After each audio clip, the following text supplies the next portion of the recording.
St. Tammany is an incredible place to raise a family, start a business, and accomplish all the goals you set out to accomplish.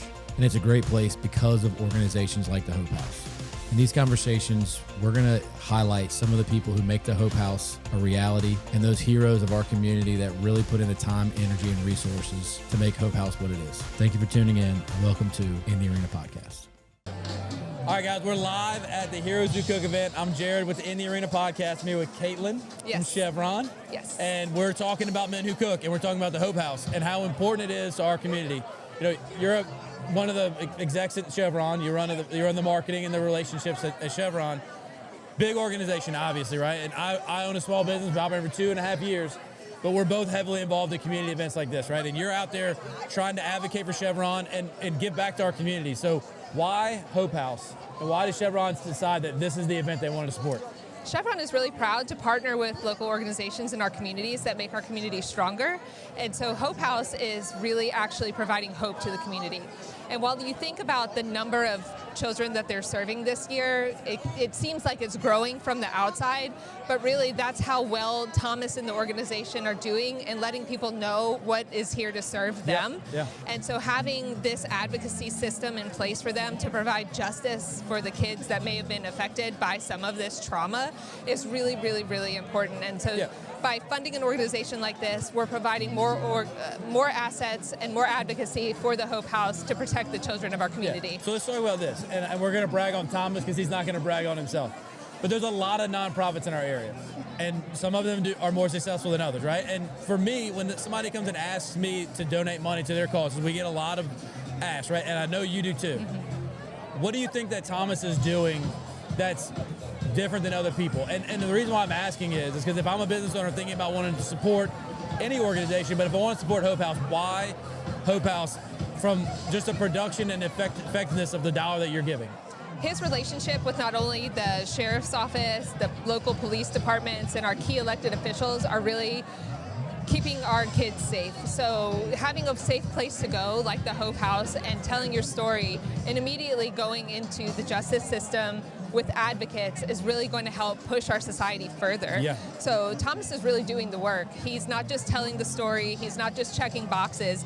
He's out there in the community, he's out there talking, he is meeting with children, he's meeting with nonprofits, he's meeting with other organizations to do the collaborative work that it takes to get stuff done. He's hustling, no doubt. I mean, I see him, I go to a lot of places and a lot of things, and there's a few people that I see at every one of them, and Thomas is one of those faces you see at all the events. And that means he's supporting other organizations and not just his own, which I think it also goes into the way that he's able to grow his organization, right? He's adding value to the community because he has kids that live here and grow up here. So I think it's important.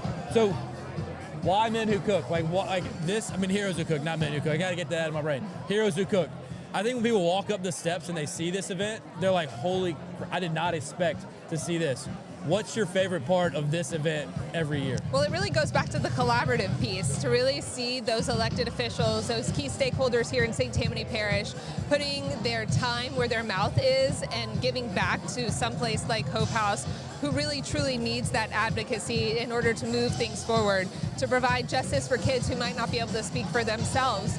Unfortunately, the trauma events are not going away, but the advocacy is here to stay, and we want to make sure that we continue to fund organizations that help kids in that way. I want more people to know that if you have a tendency to make those types of mistakes and affect our kids, that this isn't the place to do it because you're not going to get away with it. That's the bottom line. Well, and it affects everybody, all geographies, all diversities, all of humanity is affected by unfortunate decisions like 100%. this, and we need advocates at all angles. Yeah. And as, 36 years old, as I grow my business, I know that the people who are going to be needing my services are the kids that are 15, 16 years old now. And so by supporting them now, they're going to provide our business and our opportunity to grow, and our community to grow in the future. We've got to protect those people. And you said you have a daughter. She's 15. I have 3 children, 3, 5, and 8. And so it's important to me that they're in a safe environment, right? Because, I can't imagine what it's like to have to go through something like that. And I would like my children never to have to, but to know that there's the Hope House is there to protect them if something were to happen makes me feel like that's the community I want to be raising my kids in. Absolutely, and the education the kids leave with help break that cycle so they don't repeat it here in the future, and they go on to be advocates and those special people that we need to help keep our kids safe. Yeah, very good. Well, so I'm looking forward to seeing you here every year. I'm going to be more a part of it every year going forward because I love the Hope House. I like Thomas too. The food's great. The environment, like you said, the network. I mean, the people that we've seen here today already has been incredible. So I appreciate you coming and talking to me today. Oh yeah, thank you so much for having me. It's a great opportunity. We're really proud to support this community in any way we can. So helping keep kids safe is the #1. I agree. Thank you. Thank you.